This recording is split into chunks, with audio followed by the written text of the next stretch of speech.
I recently got to play My Hero Academia All's Justice for a full 3 hours thanks to Bandai Namco inviting me to preview the game. I got to see a little bit of each game mode, so in today's video, I'd like to take a deep dive into one of those modes, and that is Team Up Mission. In this game mode, you're able to freely explore a virtual city, taking on missions with 2 teammates of your choice. I got to play 2 whole missions, and in doing so, I was constantly surprised by a lot of different things. Some of these surprises were very positive, others a little bit less so. But I thought it'd be a good idea to take you through both of these missions so you can get a better sense of what this game mode is all about, and you can judge for yourself if this is a game mode that you should be excited for or if it's not your cup of tea. Now, I believe all of these missions take place before the final big battle against Shigaraki. During that small break period where Deku actually returns to UA High School, and all of these missions take place inside of this city, which exists in a virtual space. This mission, we are recreating a lot of the different phases of the all-out war, and the first phase is next to the Hero Bank, so we gotta make our way there. Now, the game, I played it on PC, and there's a little bit of a performance issue right here at the start,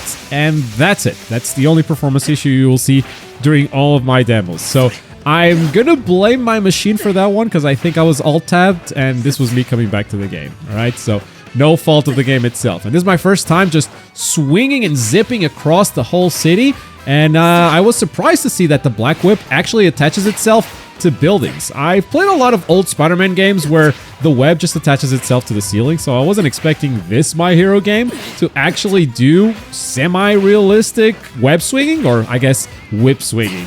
In terms of physics, it's very much not a physics-based system. The height is very much predetermined, just kind of going through the motions there, but the detail of the Black Whip actually hitting buildings was something that caught me off guard and surprised me in a positive way. If there are no buildings around, you cannot move like that with Deku. Now, I made it to Aizawa, and he's talking about how the first stage of the all-out war was a fight against the Hayanomus. So there's a Hayanomu hiding somewhere in the virtual city. Back at the hospital, they camouflage themselves to hide their identities, so now we have to find them. We know the general area where this Nomu is, but we don't know exactly where he is. We are gonna have to locate him ourselves. But yeah, the reason why that Black Whip detail surprised me is because Deku is not the only character that you can move around with. You can move around with your teammates as well. And these teammates have completely different abilities. Not all of them have movement abilities. Tokoyami here has probably the best movement ability in the entire game from everyone I tried. You're gonna see a lot of the Class 1A representatives and their movement abilities on the second mission we have today. For this one, we are running Tokoyami and Koda because those were actually the characters that were already pre-selected in this save that Bandai Namco provided. So these are probably the teammates that you saw everyone in the press play. I just straight up forgot to go and select different team members. Koda, I learned later, he does not have any movement abilities, but he reveals collectibles on your minimap just by having him in the party. So, yeah, sometimes if you are going for collectibles, it could be a good idea just to have him. I paused the game here trying to look for a place to change teammates. You can't. You got to change them before you jump into the mission. You can't change them mid-mission, unfortunately. So we are stuck with these 2 until the end of the mission. But we did find the Hayanomu. Now, the Hayanomu is obviously not a real Nomu. This is all a virtual world. So the Nomu is also programmed to be a part of this training mission for Deku. I think Mei Hatsume had a lot to do with the programming of these. Obviously, I didn't play all of the VR missions, so I don't know the entire lore around it. But I think Mei is a big responsible for a lot of these, let's call them NPCs. But we start the battle with the character that we were exploring with, Koda, and the Hayanomu is not going to give us time to learn our moveset at all. So we're gonna have to learn it just on the fly as we do battle, and that's gonna be the case for every character we play today. Holding down Quirk 2 seems to do a slow-moving tracking ball. I like that a lot for him. We're gonna switch over to Deku. This is the character we're gonna play the most today. But the one that I was really excited to try out was definitely Tokoyami, because he received a very significant change from the last game. He was always a stance character, and his first stance, he kind of acts like a puppeteer, you know, sends out Dark Shadow out there, attacks from a distance. But his second stance is brand new. Just straight up equips Dark Shadow on himself, goes Ragnarok mode, and his moveset is just brand new. Going for the target combo here. I hit Quirk 1 trying to do something else, but unfortunately it just ended the combo immediately. Going for another unblockable because I see the armor on the Hayanomu, but in this mode, the unblockables do not break armor at all. If you want to break armor immediately, you're going to have to hit them with a plus ultra 1, and you don't always have the meter. So that's part of the reason why I just don't like it, that they do armor as a way to increase difficulty. I think it's kind of lame. I did discover something cool here as I do plus ultra with Coda. I hold down Quirk 2 for the slow moving orb and I can extend the combo beyond that. Yeah, I like that a lot. This game's gonna have some sauce. But if you like that little bit of tech, you'd probably like to know that I'm hosting a big My Hero Academia All's Justice tournament on February 14th. It's gonna be on PlayStation 5, but it is worldwide. No matter where you live, if you have the game on PS5, you can join and play. Signups are completely free, and you can do it right now. The link is in the description below. But we go back into the mission, and it seems like we have cleared the objective. Aizawa now points us to our next challenge, which is a reference to when heroes tried to stop Shigaraki from waking up, but the Jaku Hospital was a maze. So we're gonna train for that by doing a little bit of a race. But to do that race, we gotta get to the starting point, and this is when I make another big discovery about this game mode. As I run around with Coda, he suddenly just stops, and there's a street punk that challenges me to a fight. I didn't know there were random encounters in this game mode, so that's good to know. You might also notice a bunch of side objectives on the right side. I did notice them, but I didn't read them until it was too late. So you'll notice the last objective says to defeat 3 opponents using quirk skills. And this first opponent I just defeat using the counterattack, which is seemingly a very good shoulder charge, I'm not gonna lie. These NPCs kind of have some cool attacks, you know? You have to keep them all in mind because, like, there's a bird lady in the back throwing tornadoes. There's this guy with an ice baseball bat that freezes you. So when you put a lot of these together, suddenly you have to really pay attention to who are your priority targets, and you have to pay attention to the whole stage because there's a whole bunch of attacks there. We got Tokoyami's plus ultra right here. Big attack, obviously. That guy did not stand a chance. Only one opponent left to go. And we're going to try to tackle him, not only with Tokoyami, but also, I believe, with Deku as well. Quirk skill 3 gives him some movement when he's in the stance, but I'm having trouble hitting the target with it. Still, very good flight mobility. But how about we just do a simple combo of target combo into Quirk skill 2, tag in Deku, and we could not finish that because Quirk skill 1 actually did not finish the combo. But we're making some discoveries. For example, the combo drops if I do Quirk skill 2 there. Now, I promise you that by the end of today's video, we will have cooked one hell of a Deku combo. I promise you that. In fact, I don't know if you knew this, but this is one of 2 new Dekus. There are 5 Dekus currently in the game, and in tomorrow's video, I'm gonna play the other new Deku, Deku Rising, the final form of Deku. And that video is already available if you are a YouTube member here on the channel. As a special thank you for your support during this entire week, YouTube members are going to get at least 24 hours of early access to all of the My Hero Academia videos. So for less than $1, you can actually watch that new Deku gameplay right now. I swear that's my final plug. As that battle ends, we get a little bit of score. I think that's the only thing we got out of that battle. So I think it's pretty safe to just skip these battles if you want to. I wasn't expecting another one right away. At this point though, I really don't mind them because I'm getting a feel for the game and I'm learning movesets. So it's time to trigger Rising, the brand new system for All's Justice, and the Rising for Tokoyami actually is very bad here because he's very low health and you cannot block or dodge in this mode. You do gain super armor, so it's a very oppressive, a very aggressive Rising. In multiplayer, I bet it will be actually good, but right here with low health from the start, with thugs just shooting me from a distance, yeah, that was not the right place to use it. We keep exploring Deku's moveset, and I think that is our first combo break. The combo breaks are below the health bar. You can see that we still have 1 remaining. We gain a new combo break every time a teammate dies, so I think Tokoyami just gave us a second. After a counterattack, though, we are able to do Quirk 2, so we are learning and using the tag system to finish the combo as well. We're starting to get used to the new mechanics. But we are right next to the starting point of this race, where we receive a call from Aizawa. We are facing the corner. I did not expect that. And in 3, 2, 1, the race begins. Now, this is very, very easy. We're going to finish this with like 40 seconds to go. But something I would like to see is where's the next point, because you actually cannot tell that you have to turn right there. You don't know where the next target is going to spawn until you actually clear it. There is a line going from target to target, but as you can see, that line only shows up after you clear the target. It would be nice to just have a little indication of where to go next, as I take a right turn right here by accident, because once again, I did not know where the next point was actually going to spawn. Now, obviously, none of this is required because this challenge is easy as hell. but I think you could make it a little bit more challenging if you were actually guiding the players. And there doesn't seem to be a high score for clearing this faster than this or anything. It's just like you cleared it or you didn't. So I don't know, feels like a little bit of a waste, but it's still a nice break, a nice side activity to do in the middle of a mission full of combat. The next step is the actual fight against Shigaraki, but for some reason our opponent is going to be Aizawa first. Now I don't think this battle has any special gimmicks, but Aizawa activates Rising from the start, and I believe that when Aizawa's Rising is active, you just do not have quirks. Straight up, your quirks are completely disabled, which is a pretty cool Rising, I'm not gonna lie. Now, Aizawa is also armored, but that just seems to be the case for everyone in this game mode.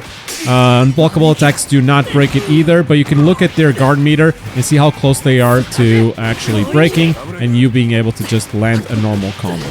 Into the sky, and the counterattack that did not work there. We need to do one more attack. We finally do a counterattack and trigger this new mechanic, which is the counter crash. If you actually counter an attack with your counterattack, you don't get a full combo like you did in previous games. Instead, you just get that. Oh, yeah, by the way, vehicles explode. If you hit them enough, they do explode. That is Deku's unblockable. That little smoke thing where it disappears and just appears right next to you, that is unblockable. I see Aizawa whiffing an attack. We're going to go straight into his plus ultra. And yes, we are going to follow this up with someone else.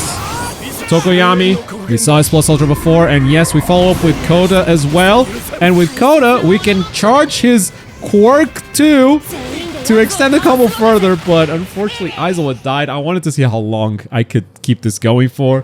I wanted to see how far I could take it. We're gonna have to hit the lab and find out once we have the final game. And for our next stage, Aizawa mentions that Shigaraki shook off Endeavor and immediately headed towards Deku. So we need to practice chasing against Shigaraki, or in this case, we need to practice chasing Aizawa. And this was a very challenging obstacle course. Now, obviously, this is the first time I'm doing it. I don't know what is ahead of me, but we just weave past the barrels. I see this barrel get stuck. I immediately jump, but no, the devs thought of that. They put a barrier on the way. Every time you hit these bicycles, you do slow down. These little barriers, I don't know where the opening is. Wait, how did he do this? Right there is the opening. But Aizawa is just running so far ahead. At this point, I'm pretty sure that this whole thing is scripted because he does speed up when I get closer to him. So I'm like, oh, you're not supposed to actually catch him. You're just supposed to make it to the end of this obstacle course. Okay, that's fine. I can make it to the end of this obstacle course. Aizawa takes a left here and wait, that's an invisible wall. Wait, what's going on? Why am I getting a phone call? I failed. Huh. Well, I asked for a challenge and I got it. But yeah, I actually do like this. This is much better than the other race where you just beat it with like 40 seconds left on the clock. This one you actually have to try. And now that we know the course and we know that we cannot jump, maybe we can actually catch him this second time around. And let's see how fast we can do it. We know the course, but we still take a wrong turn. We got stuck for a little bit. The time loss wasn't huge though, so maybe we can still make it up. And we actually catch him. There's a quick time event where we just gotta hit every button on the screen. And then cleared, baby. Are you gonna punch Aizawa? We'll never know. We are actually gonna battle against Shigaraki this time around. He's the logical next step on this mission. But this is an AI Shigaraki. They recreated his thought patterns and his quirks, but he doesn't talk. He's just like a puppet. And as we start the battle, we immediately go for the unblockable, but of course, Shigaraki has armor, because every boss fight in this game mode has armor. Now, we are pretty low health, so we're just going to attack a couple of times, switch to Tokoyami, and recognize that he was about to attack us. He's one hit away from that armor breaking, but he's still going to finish our Tokoyami off. He's still one hit away, but Shigaraki is going aggressive, so we're going to break that combo real quick using our first combo breaker. We have another one. Let's activate Rising, and Koda's Rising enhances all of his quirks, so his quirks are just bigger and faster. And also, sometimes it just spawns birds or bees, like those that travel through the ground, those just spawn randomly thanks to his Rising full screen effect. Now, we are still labbing combos, as you can see, and Shigaraki's armor is back, which means the time for labbing combos is over. No combos are going to work as long as he is armored. And because my health is low on both Deku and Koda, I thought this was a good time to just play some zoning. And Koda seems to be a decent zoner, so let's throw Quirk 4 through the ground. Quirk 2, throw the orb as well. Quirk 3 relocates me, which is pretty cool. The bird's just helping me travel. We break Shigaraki's armor finally. We're gonna get in there, confirm into plus ultra very quickly, and Deku here is actually just straight up gonna miss his plus ultra. Seems like these two plus ultras do not interact very well, or maybe the wall had something to do with it. But that's an interesting thing to keep in mind when building your team. Turns out maybe not every plus ultra works in conjunction with each other. That was a cool fight, but then Shigaraki just says, stop. He was like, wait, did he say something? And Aizawa, is he supposed to speak? Aizawa goes, no. What are you talking about? So we make our way to the next objective on the map, but before doing so, we are in dire need of some healing. So I see a convenience shop, and this is when I find out that pretty much every building, every icon that you see on the map is just for healing. They heal you for different amounts. This one gives you 30% health and 30% of plus ultra gauge. Sometimes they heal all of your characters. Sometimes you just heal the character that you have equipped. So I'm just going to use this a bunch of times, and at least Deku goes back to full and gets a full plus ultra gauge as well. But yes, even the karaoke on the minimap, that is also a heal. Every single building with an icon, that's what it does. It's not like a side activity or anything else. Here I thought, you know what, I've been using Black Whip a lot. Let's do some guardrailing surfing or grinding, I guess. Let's try out some other things. Why is Monoma here? Well, that's probably a side quest or a side battle. Cool. Let's leave that for later. Here's a pharmacy. I think this one heals you up to 100%. But we are far from our objective, so let's switch over to Tokoyami and just zoom all the way over there immediately. For this next battle, a Nomu has gone berserk, and Mei Hatsume is looking into it, but until he gets fixed, we're gonna have to handle it. We're gonna have to calm it down. So this is not the high-end Nomu that we fought before. This is the Nomu that was already playable in One Justice 2. This guy pretty much has the same moveset as far as I can tell, but obviously has new mechanics with rising and whatnot. We have to switch that, and of course he also has armor because every boss, you already know the deal, every boss has armor in this game mode. Is this when we finally land the Deku combo? We're gonna pull him with Quirk 2 and figure out that 3 attacks into counter attack does not work. And the Nomu already has armor again, but look at that reaction. We saw that armor, we saw the spin, immediately used the tag, and I think tag is going to be used like that a lot, just to keep you safe. You're going to see something being done by an opponent, and you're going to react immediately by tagging the next character and staying safe. But the cooldown is not free. The cooldown after tagging is not just like, you don't get your next assist very quickly, so it's definitely a resource that you got to manage. Now, big plus ultra 1 from Tokoyami, follow that up with Deku, and this is probably enough. Koda is not even going to come into the stage. He is? Okay, never mind. I remember this wrong, but he is super dead now. Now, that fight wasn't anything special, but the plot point is, what do you mean this Nomu was misbehaving? Aren't all these guys just programmed to behave exactly as you programmed them to? Well, Shigaraki may have something to do with it. The Shigaraki AI just became sentient, and I guess the Nomus are programmed to listen to Shigaraki? So this training mission just got a whole lot more real. We're gonna fight alongside Aizawa this time around instead of fighting alongside the teammates that we came with, and Shigaraki is not able to use his quirks because Aizawa is keeping an eye on him, making sure that he doesn't destroy the whole world, and we are trying to contain him before he's able to do so. So they're kind of trying to perfectly recreate the lore of what's going on right here with the battle conditions, and I think that's pretty cool. Here I switched to Aizawa because obviously we have done enough with Deku, and it's cool to always see a new character. Quick combo into Quirk skill 1 that still works. Quirk 1 seems to still be very powerful, especially against armored opponents because you just get out of their way, right?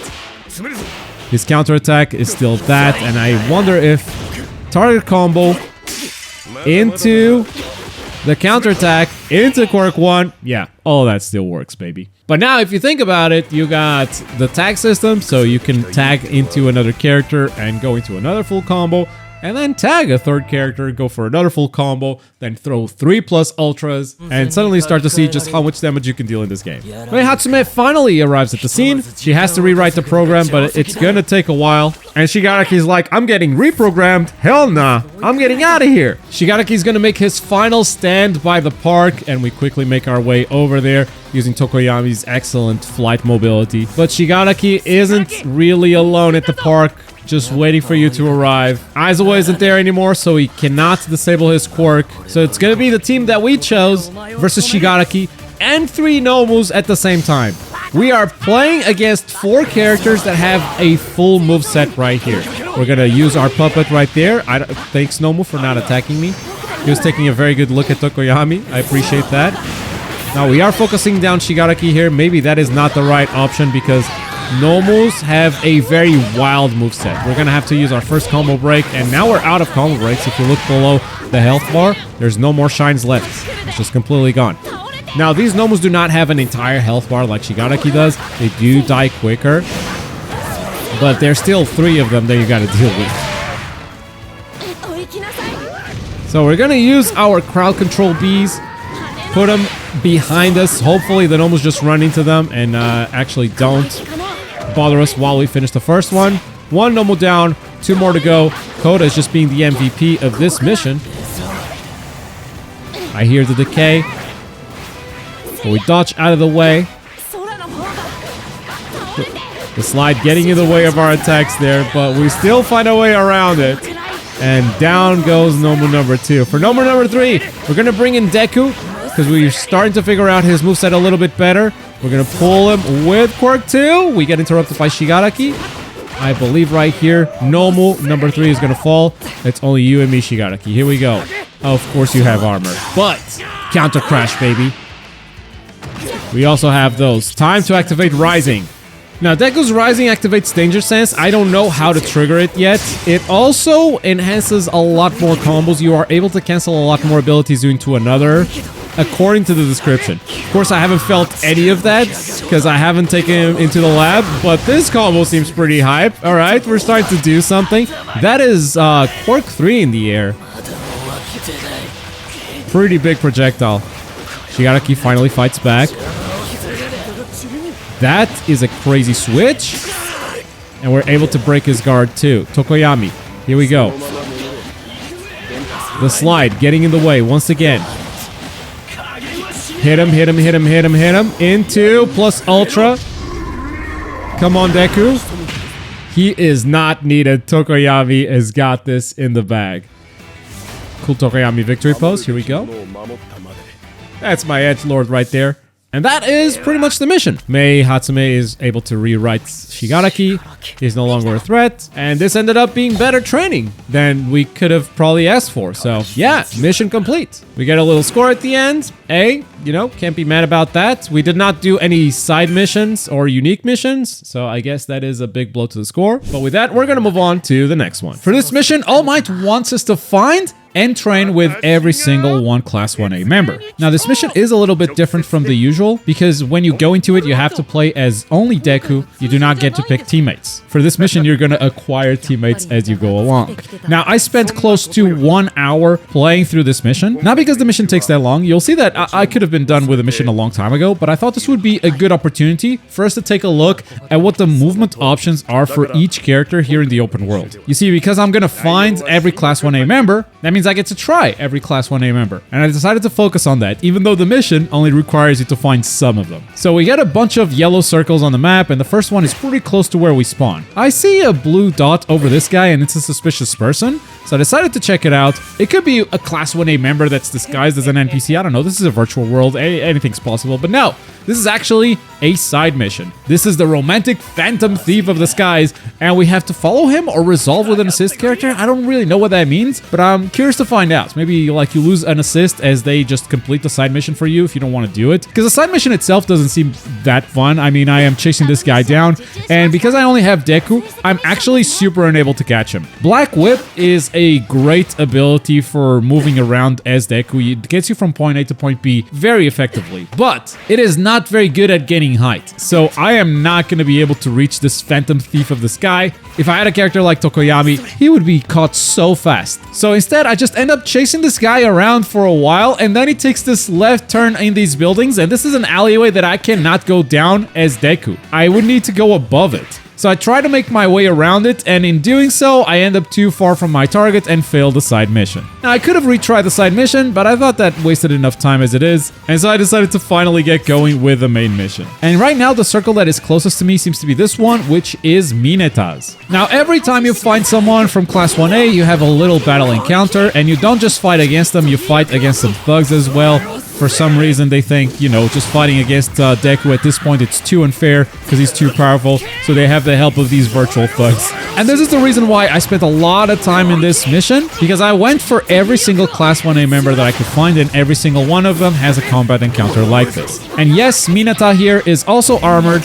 Every single Class 1A member is going to be armored, and the only way to get rid of that armor quickly is by throwing a Plus Ultra. So yeah, that is a gimmick that they rely a lot on. It is not a fun gimmick to fight against. It is a bit of a shame that that's how they decided to go about creating this difficulty, because there really doesn't feel like there's any reason for Mineta to be super armored here. No story, no lore reason, no nothing. It's just there. But once you defeat Mineta, he becomes a part of your team, and we can check out what his mobility is out in the open world. And Mineta is by far one of the weirdest ones. I mean, first of all, he can actually climb walls, which is very useful in this game mode. There are often side objectives or side missions, sometimes maybe even collectibles, that you cannot reach unless you have someone that can climb a wall. These buildings are very, very tall. Sometimes even with a movement ability that jumps very high like Uraraka, you're going to see her soon, even she cannot reach these tall buildings. So having the ability to climb walls is really, really awesome. But then he has these grapes that he throws on the ground and just bounces on them. And I don't think that makes his movement that much faster. So I don't know, it's just odd. It's just weird. But the next classmate we find is Koda. And so we go pretty much through the same thing, but now we have both Deku and Mineta to fight against the thugs as well as Koda. And this is actually when I found out what Koda does, because if you just stay idle and don't touch anything, it actually tells you what their movement abilities are. For Koda, it's to find cards. And as far as I know, cards are collectibles. I didn't find any card in this save that Bandai Namco provided. Maybe they have already collected all the cards before we went into it, but seems like a good teammate to have if you're going for that completionist for those collectibles for sure. Up next, we have Sato. And since Sato is the third teammate we found, he's going to take Mineta's place on the team. And that's basically how this mission works. Whoever you find is going to take the place of the last member you found as well, which means right now I have no one that can climb walls. And that's important because there are some teammates that are on top of buildings and very, very hard to reach. But before checking out Sato's movement, I actually find Jiro and I decide to recruit her right away. And only after being done with that fight did I check out both of their movement abilities. Sato has Sugar Rush. You basically do a little input, he hits a sugar cube, and then for 3 minutes, you can see the timer on the bottom right, he gets enhanced speed and enhanced jumping height, I believe. Jiro, on the other hand, does not have a movement ability. She's kind of like Koda, she reveals some stuff on the minimap, but instead of the card collectibles, it is the side missions. So you've seen the blue dot, because when we approached it, we were right next to a side mission. You can always see those if you are close to them. But I think Jiro just reveals the side missions no matter how far away from them you are. So you get to see all the side missions in the map. Again, really, really good if you are going to be a completionist type. Next, we fought against Ojiro, and we got him as a teammate. Ojiro also does not have any movement ability, but he also doesn't reveal anything on the map. Instead, he gives us a combat buff. Every time we enter combat, we have increased damage dealt. And those are basically the three types of characters you can take into this game mode. There are characters with movement abilities, characters that reveal stuff on the map, and characters that give you buffs in battle. Sometimes there'll be a mix of two, as you're about to see. Mina Ashiro is up next, and her movement ability is basically just acid skating. As you are sprinting, if you hit a button, she just starts surfing with her own quirk. I don't know if this has any vertical motion if you get near a wall, but it seems to be just like a faster sprint that looks kind of cool. Next, we fought against Tsuyu. And in this fight, because Tsuyu goes invisible, there's a battle restriction in which the HUD is completely hidden. So we have to fight without knowing how much meter we have, how much health we have, what's the cooldown on our teammates, or even how close Tsuyu is to dying. This type of gimmick I like. It's the armor gimmick that I have a problem with. It just feels super lazy, and the game doesn't even justify why it exists. And yes, even though we have this restriction, Tsuyu is still fully armored, so you still have to deal with that. But we're able to beat her, and as far as I know, Tsuyu does not have any major movement abilities. She can jump higher than normal, and she can climb walls, but I think that's pretty much it. So up next, we have Ida, who also has a battle restriction. Dashing is disabled, but I didn't mind it. It's the type of restriction that I don't mind once again. I wouldn't like to play a whole game without dashing for sure, but just this one battle, it was a fun gimmick too. Ida's movement is insane. You press the button to enable Turbo Burst, he goes really fast, it turns very slowly, and if you slam into a wall, it's pretty funny. But in a straight line, this is probably the fastest movement you're gonna get out of any character in this game. So Ida movement, pretty good. Probably speedrun optimal. And up next, we had Momo, who had a very annoying restriction. Plus Ultra moves were disabled. Now, normally this would be fine if Plus Ultra moves were not the best way to deal with Super Armor. And so this was a struggle. This was actually super close. Both Ida and Tsuyu went down. I can't believe she started teabagging me too. So I started to play it a little bit safer with Deku and just throwing more projectiles from a distance because they deal very good damage, especially in Rising. And by just playing safer like that, I was able to clutch it out. Momo also gives you a buff at the start of battles, but hers is random. She just summons her lucky bag and you just get a random buff out of it. So here in my next battle against Kirishima, you can see Momo coming out immediately, throwing the bag. It falls on me, and I think because I am shining red, that is probably an attack buff. And this Kirishima battle also had a few restrictions.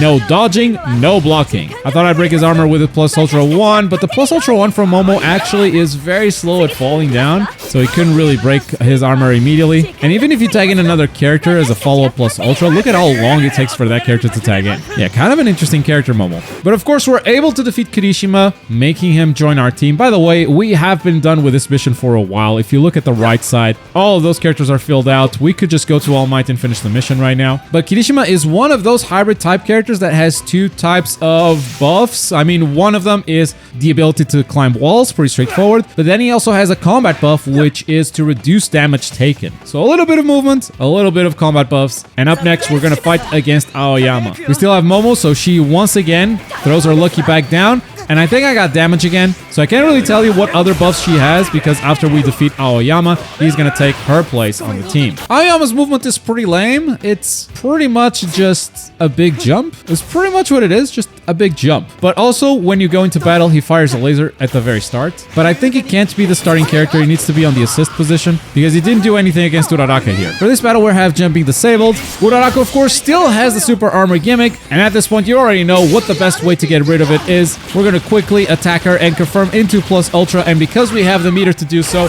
we're also gonna call Kirishima in here. So we do Aoyama's Plus Ultra and follow it up with Kirishima. Because you get a guard break, the character becomes stunned, so you can actually combo afterwards. And this, ladies and gentlemen, is gonna be a crazy combo. We keep it simple with Quirk 2, tag in Deku, 4 attacks into counterattack, Quirk 2, finish it with Quirk 3. Look at that damage. I promise you we would be cooking up a combo, and we are definitely starting to figure out the system. Now, Uraraka also has a movement ability in the world, which is pretty much a big jump. She can also float down by holding down the button, and I think that increases her movement speed by a lot as well. But as you are in the air, she only floats in a straight line, so you have to make sure to aim it correctly before you take off. As you can see though, there's a very big building here and there's probably someone on top of it, and there is no way for Uraraka to get up there. So instead, we are going to make our way to Shoji and hope that he can climb walls or something. Unfortunately, he cannot climb walls. He can show assist character locations, which is very useless in this particular mission. It's getting pretty rough. Our classmates are running out. There's a couple on top of buildings that I'm kind of afraid that I've soft-locked myself out of. But we make our way back to the start, to where we picked up that side mission, and we find Hagakure, the invisible girl, underneath this overpass. She was hiding there all along.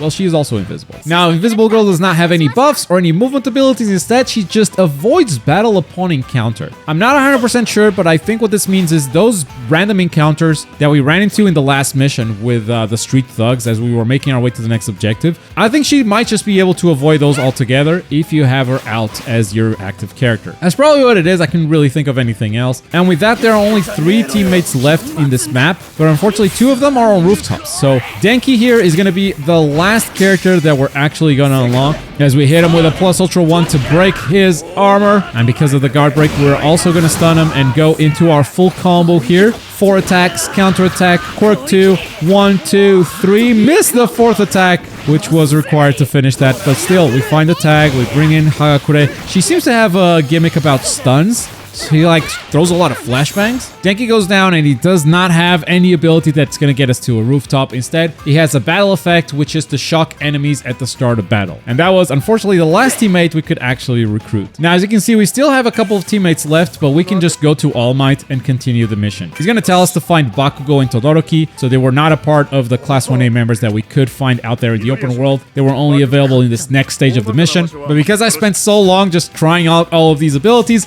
my time ran out for this game mode and I had to move on to the next. Which means we have reached the end of this video as well. This was a deeper dive into team up mission mode, the game mode that I really thought was going to be the best single player mode this game had to offer. But after playing these two missions, I think it's kind of okay. Story mode might be the offline mode that I'm most excited for, but of course I think that all pales in comparison to all the fun we're going to have online in versus battles. And tomorrow you get a sneak peek at that, because we are going to play the new Deku Rising along with Hawks and Shinso, followed by Todoroki, Bakugo, and Stain, and we're going to close out the video with Gentle, Hayanomu, and Sun Eater. All of that is in tomorrow's video, so make sure to subscribe and come back if you don't want to miss that, or you can watch it right now if you are a YouTube member. But as always, thank you very much for watching. My name is Globku, and I'll see you next time.